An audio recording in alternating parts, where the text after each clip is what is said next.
Marcos capítulo 1, leamos versos 12 e 13. E logo o Espírito o impeliu para o deserto, onde permaneceu 40 dias, sendo tentado por Satanás. Estava com as feras, mas os anjos o serviam. Até aqui a leitura da palavra de Deus. Aqui nós temos o relato que Marcos faz da tentação do nosso Senhor Jesus Cristo. Esse episódio faz parte de um conjunto de 3 episódios que Marcos coloca no início do seu evangelho e que tinha como objetivo mostrar de que maneira Jesus, o Filho de Deus, foi preparado para o ministério que ele veio realizar aqui nesse mundo. Ele foi enviado pelo Pai como cumprimento das promessas do Antigo Testamento, mas ele veio como um de nós para que na cruz do Calvário morresse pelos nossos pecados, ressuscitasse ao 3º dia e se tornasse o Senhor dos vivos e dos mortos. Só que ao assumir a natureza humana, como nós, ele se tornou um de nós, ele tinha que ser testado, ele tinha que ser provado, ele tinha que ser preparado para exercer aquele ministério que lhe foi designado, porque sendo Deus, ele também era verdadeiro homem, plenamente homem, como nós somos. Então, os 3 episódios que Marcos narra como parte da preparação do ministério de Jesus são o aparecimento de João Batista, está aí no capítulo 1, de 2 a 8. João Batista veio antes de Jesus, veio anunciando a sua vinda e preparando o povo para receber a sua pregação. João ensinava o batismo para arrependimento, para perdão de pecados, perdão que seria dado por aquele que era mais forte do que João, porque João batizava com água, mas o Messias que estava chegando batizaria com o Espírito Santo, isso é, ele concederia o perdão de pecados. Isso nós vimos dos versos 2 a 8. Depois nós vimos como o próprio Jesus se submeteu ao batismo de João, do verso 9 a 11, quando ele veio de Nazaré da Galileia para ser batizado por João no Rio Jordão. E João não queria batizar Jesus, porque achava que era o contrário, né?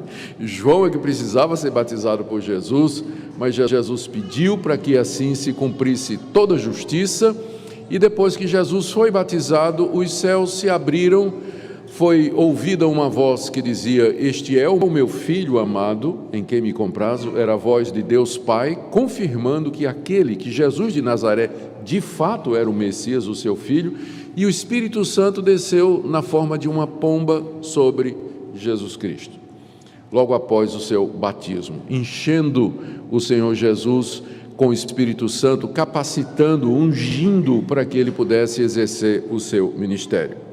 E agora vem o 3º episódio da preparação, que é a tentação de Jesus, ou a sua provação no deserto, que está nos versos 12 e 13, que nós acabamos de ler. Certamente vocês estão familiarizados com a versão mais longa da tentação, que se encontra no Evangelho de Mateus e no Evangelho de Lucas, onde ali os 2 evangelistas narram em mais detalhes a tentação de Jesus, inclusive descrevendo 3 delas que aconteceram no final. Marcos, porém, em 2 versículos, resume tudo. Mas apesar de parecer bem resumido, Marcos aqui nos traz informações preciosas a respeito do nosso Salvador e desse momento crucial e importante da sua vida, que foi o teste pelo qual ele passou.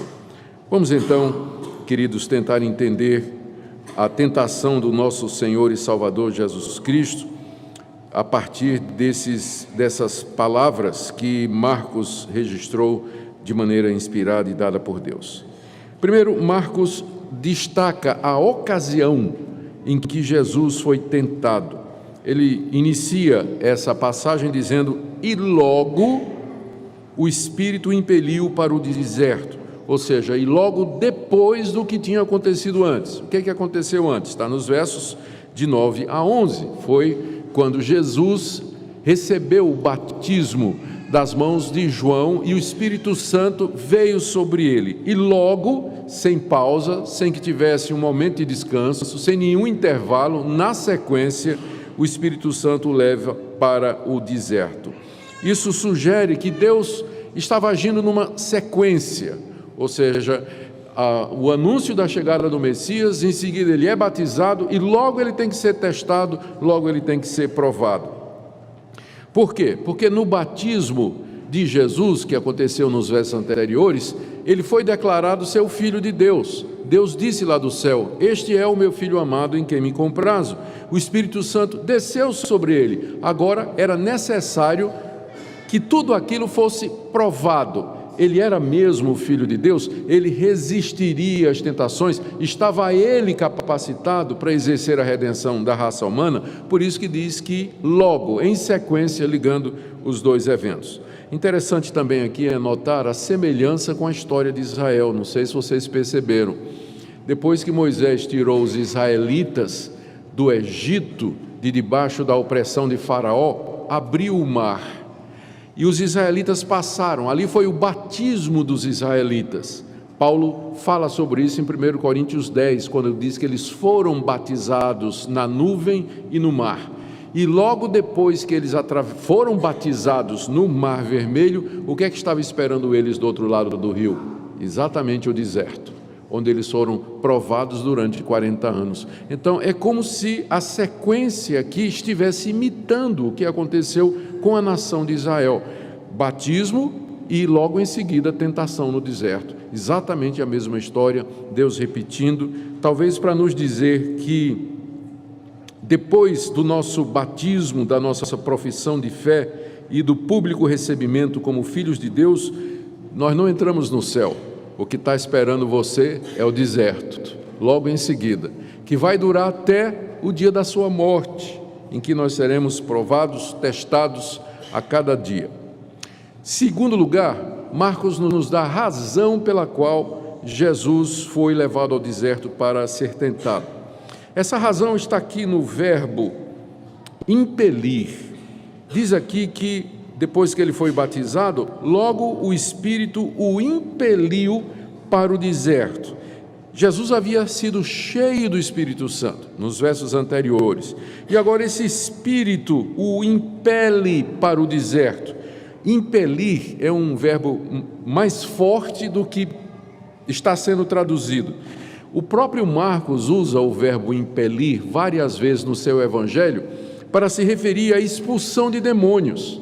Quando diz que Jesus expulsou o demônio, lá está dizendo, Jesus impeliu o demônio a sair. É o mesmo verbo que está sendo usado aqui. O Espírito Santo como que expulsou Jesus, empurrou Jesus para o deserto para ser testado, não é?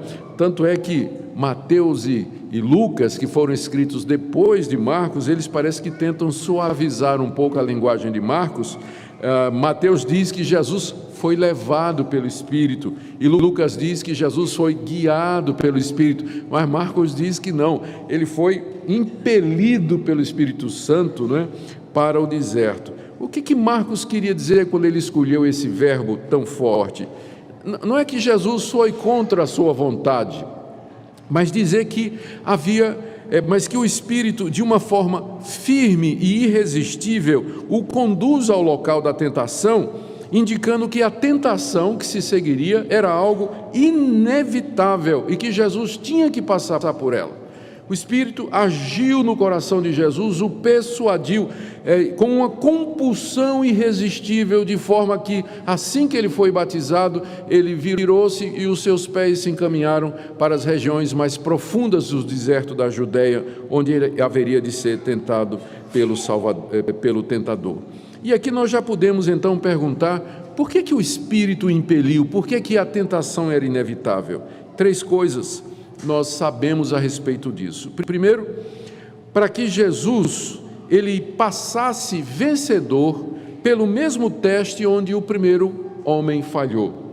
Jesus é chamado na Bíblia de o último Adão ou segundo homem, e há uma relação entre Jesus e Adão.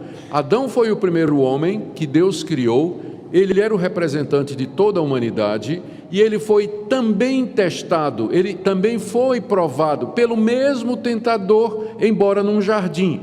Mas o primeiro homem falhou no teste, E pelo erro do primeiro homem, pela falha do primeiro homem, que foi Adão, o pecado entrou no mundo e pelo pecado entrou a morte. E toda a miséria, desgraça e sofrimento que nós experimentamos hoje é resultado da falha do primeiro homem. Ele não passou no teste, ele cedeu à tentação de Satanás.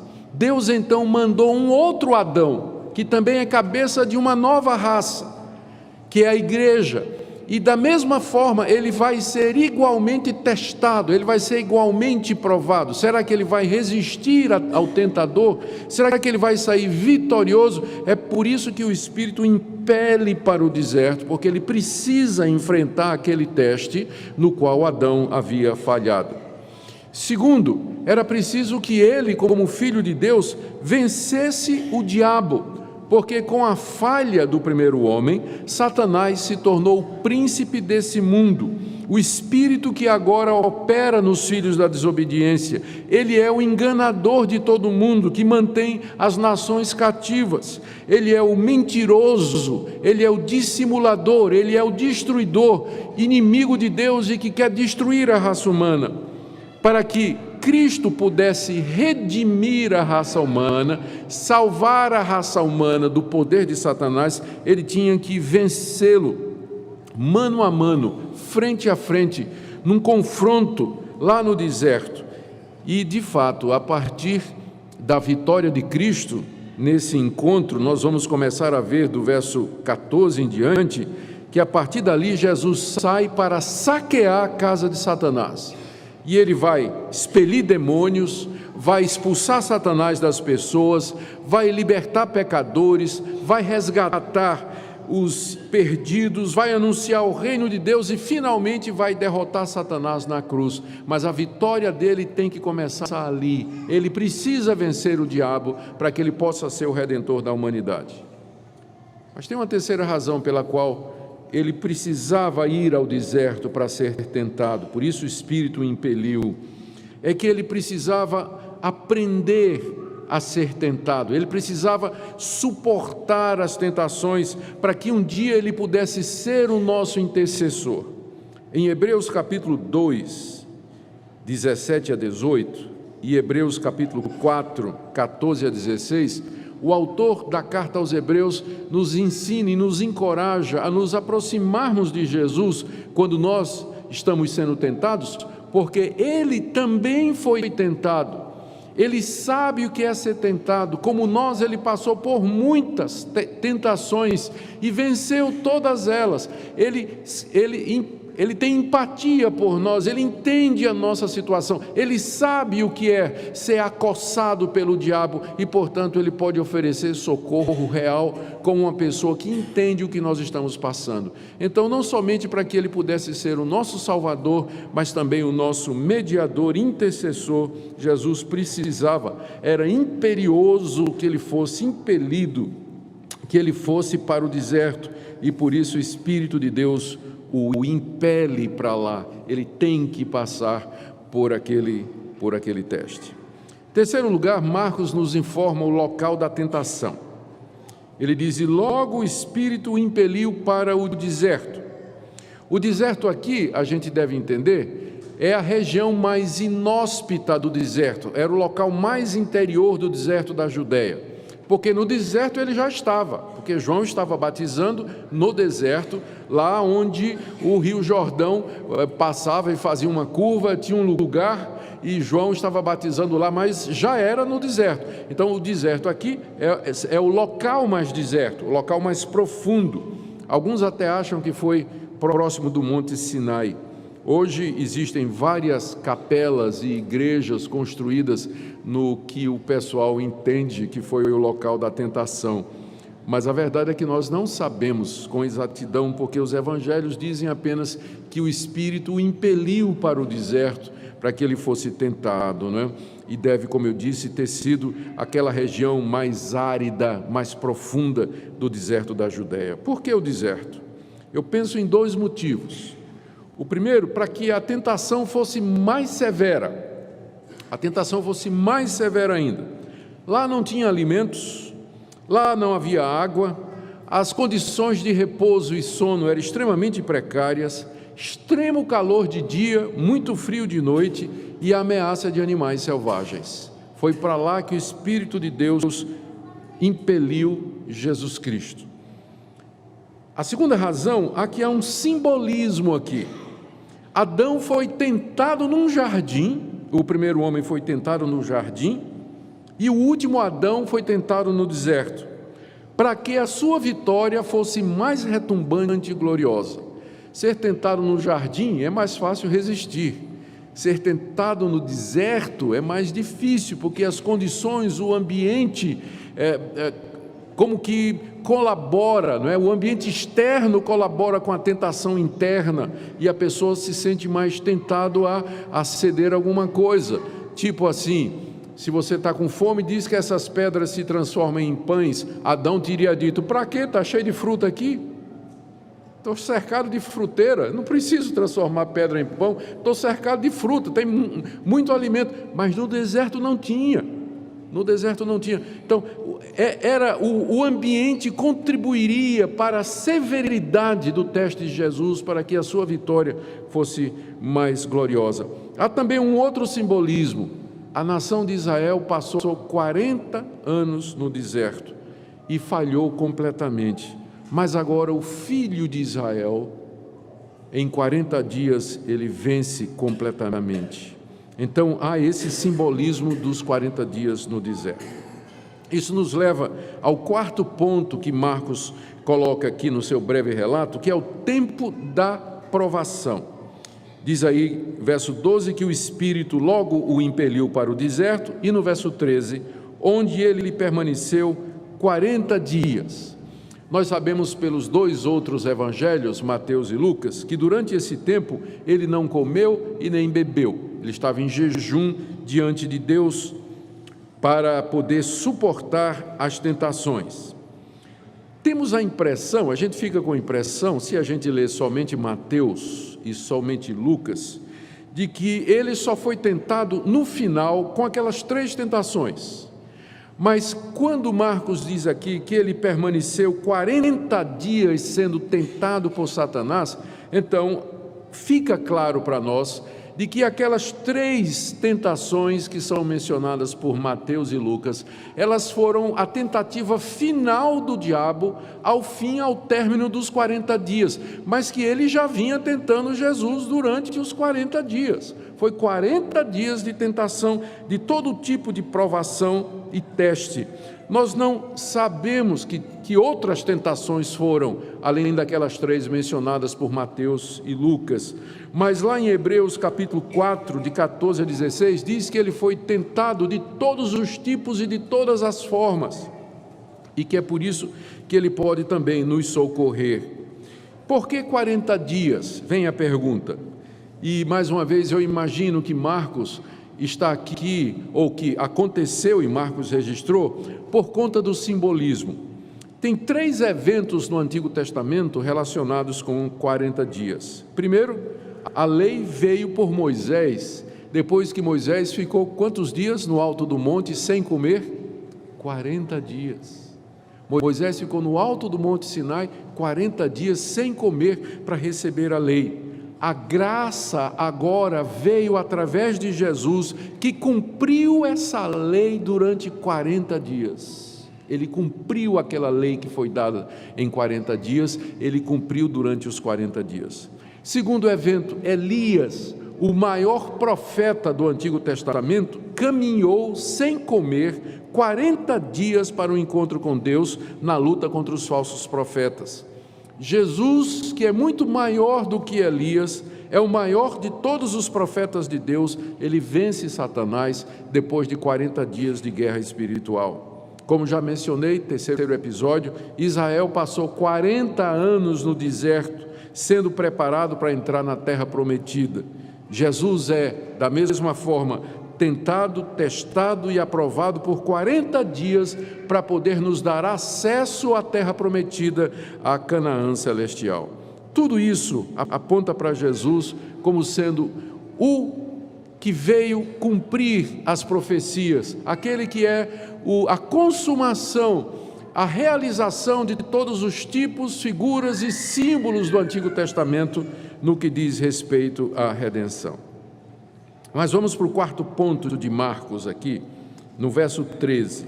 Ele diz assim que no deserto ele permaneceu 40 dias sendo tentado por Satanás e estava com as feras, mas os anjos o serviam.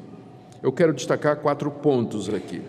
O primeiro é que diz que ele foi tentado por Satanás.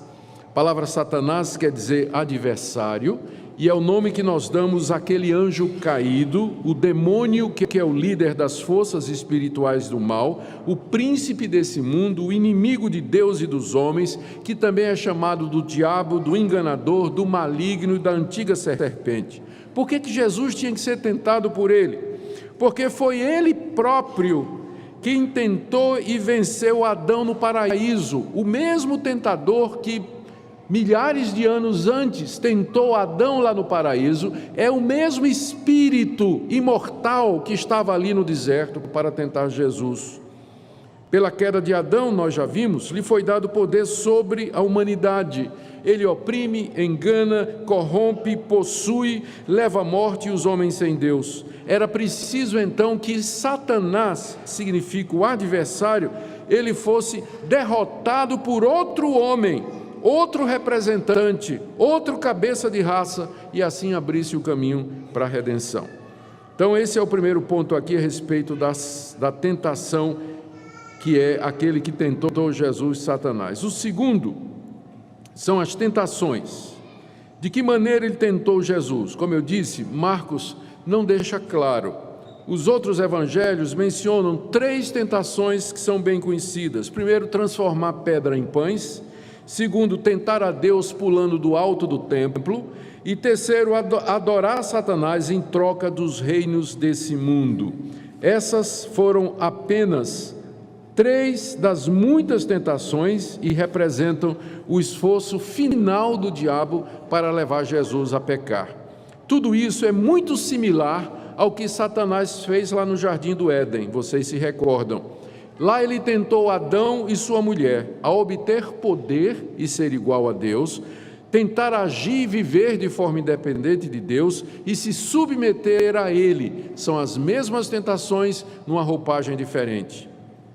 A todas elas, o último Adão, o segundo homem, resistiu e venceu. Jesus venceu cada uma delas. A cada tentação, insinuação, provocação, desejo, ilusão, Jesus dizia não, não, não. Por quê? Porque está escrito, está escrito, está escrito. Ele era plenamente submisso ao Pai. Por amor aos seus que ele veio salvar, ele sofreu ali no deserto e resistiu ao tentador. Terceiro ponto aqui, desse último ponto, não é? É o agravante do ambiente. Diz aí que ele estava com as feras. Na região mais profunda do deserto daquela época, havia hienas, chacais e até leões. E havia o perigo constante de ataque desses animais. O quadro aqui lembra quem? Daniel, na cova dos leões. Ali estava o nosso Daniel, o nosso Redentor, diz o texto que ele estava com as feras. E talvez da mesma forma que pelo poder de Deus, Daniel tapou a boca dos leões, ali durante as tentações, a presença do Criador fez com que as feras se aquietassem, apesar de que o ambiente era hostil. Quarto ponto aqui, diz finalmente, é a última passagem do verso 13, mas os anjos o serviam. Eu quero só fazer uma sugestão aí, que onde você tem mas, você pode fazer um risquinho e colocar e. É porque a conjunção grega que eles traduziram como mas, pode ser traduzida como e também, e faz muito mais sentido. Porque senão você vai colocar o conforto dos anjos contra a presença das feras. Na verdade, são duas coisas distintas. Ele estava com as feras e os anjos o serviam. Tanto é que as outras traduções, você pode conferir aí, outras traduções, em vez de mas, já colocam e. inclusive a revisão da Almeida, que vai sair esse ano, eu já conferi, eles já tiraram o mas e colocaram o e. Então, ele estava com as feras e os anjos o serviam. Durante aqueles 40 dias de sofrimento, de provação e de dor, Deus não abandonou o seu filho. Os anjos o serviam, ministravam a ele conforto, como aquele anjo que vai aparecer para ele lá no Getsemane, quando ele começa a suar sangue, dizendo: Pai, se possível, passa de mim esse cálice. Lucas diz que veio um anjo do céu e o confortava. Então, durante 40 dias, estes espíritos enviados por Deus confortavam o Senhor Jesus e o fortaleciam naquela luta intensa que ele estava travando ali contra Satanás, o adversário. Ali o destino da humanidade estava sendo decidido, embora a vitória já tivesse sido decretada por Deus. Queridos, Marcos não diz nada sobre a vitória de Jesus, notaram? O Evangelho de Mateus diz que que Jesus finalmente diz para Satanás: vá embora, e o diabo vazou. E Lucas diz que, tendo terminado as tentações, o diabo, vendo que não conseguia nada, o deixou por algum tempo. Mas Marcos aqui não menciona nada de que o diabo bateu em retirada. Termina dizendo: permaneceu 40 dias sendo tentado por Satanás, estava com as feras, mas os anjos o serviam, ponto. Talvez Marcos queria dizer que a luta de Jesus não terminou ali. Embora ele tenha vencido ali, mas havia ainda, ele venceu a primeira batalha, mas ainda havia uma guerra a ser vencida. E que Satanás haveria de voltar e tentar destruí-lo, como de fato aconteceu. Quando Jesus volta para a Judeia, para a Galileia, e começa a pregar o Evangelho, aparece um fenômeno que não aparecia no Antigo Testamento e que não apareceu na época de João Batista. O que foi? Gente endemoniada. O diabo veio contra Jesus, apossando-se de pessoas, tomando pessoas e vindo contra ele. Jesus não podia dar alguns passos que tinha gente endemoniada. O tempo todo ele estava expelindo demônios. Não tinha esse fenômeno antes. Mas agora, uma vez que Satanás perdeu a primeira guerra, ele vem na segunda, ondas e ondas de pessoas endemoniadas e possuídas, aparecendo ali durante o ministério de Jesus. E não somente isso, ele veio através dos fariseus, os líderes religiosos que se levantaram contra Jesus para fazê-lo desistir. Não somente isso, através dos amigos de Jesus, o próprio Pedro, numa ocasião, foi usado por Satanás para tentar fazer com que Jesus desistisse da cruz. Finalmente Satanás entrou em Judas, que traiu Jesus. Mal sabia ele que, ao fazer isso, ele estava dando um tiro no pé, não é? Aliás, um tiro na cabeça, quando Judas vai trair Jesus. Mas em tudo isso, o nosso Salvador foi vencedor.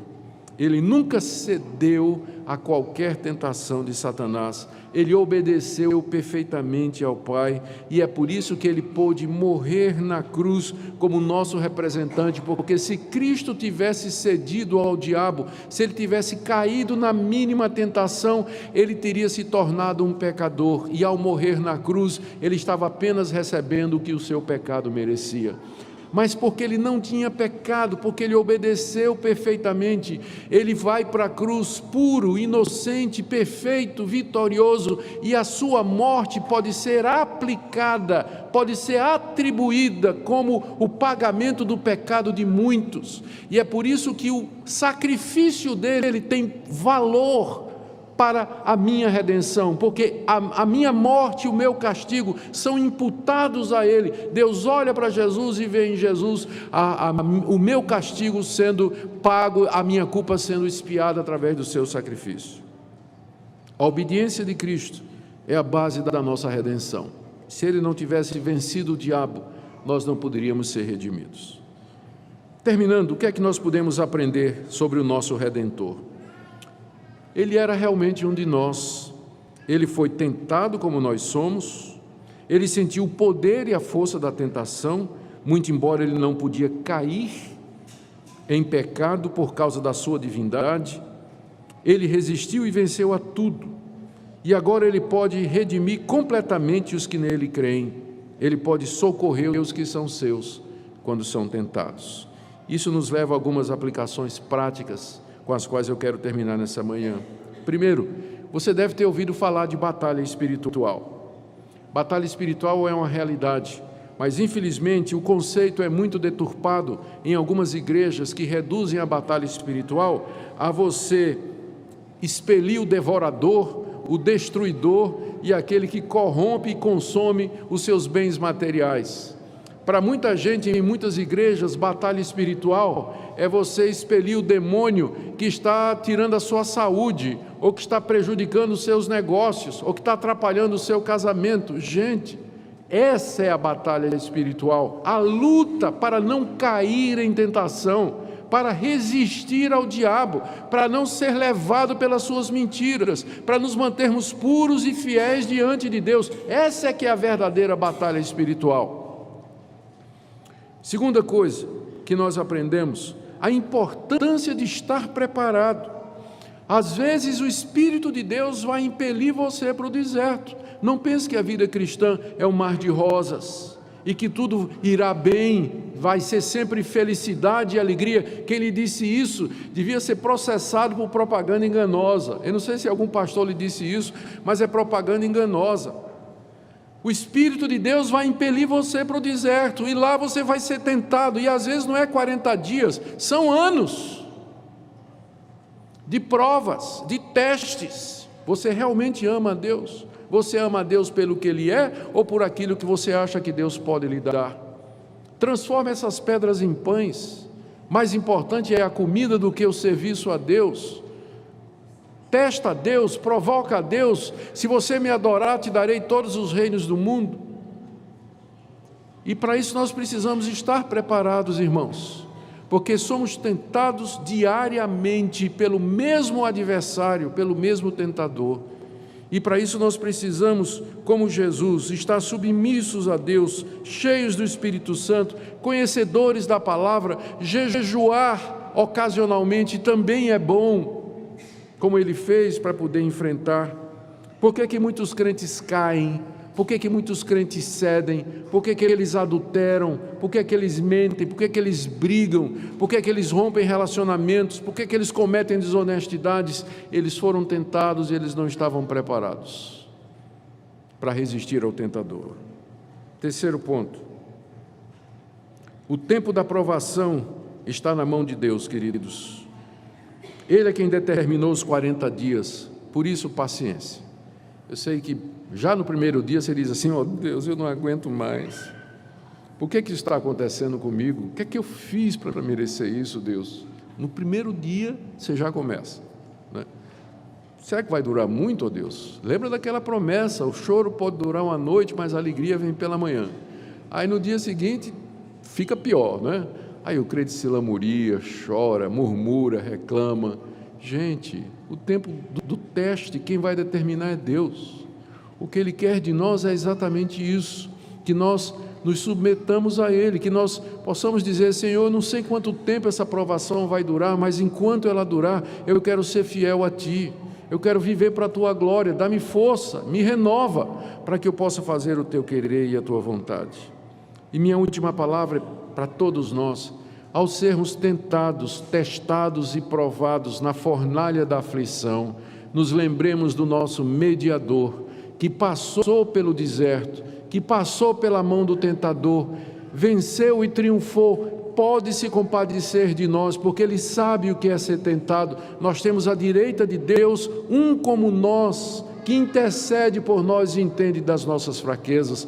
Por isso, acheguemo-nos com confiança à presença de Jesus, para recebermos socorro e sermos ajudados em momento oportuno. Eu não sei como está você nessa manhã, mas a minha oração e minha expectativa é que essa palavra seja uma palavra de encorajamento, uma palavra de ânimo para você, para que você permaneça firme, resista e se chegue mais ao nosso maravilhoso Senhor e Salvador Jesus Cristo. A Ele toda a glória, agora e para todo sempre.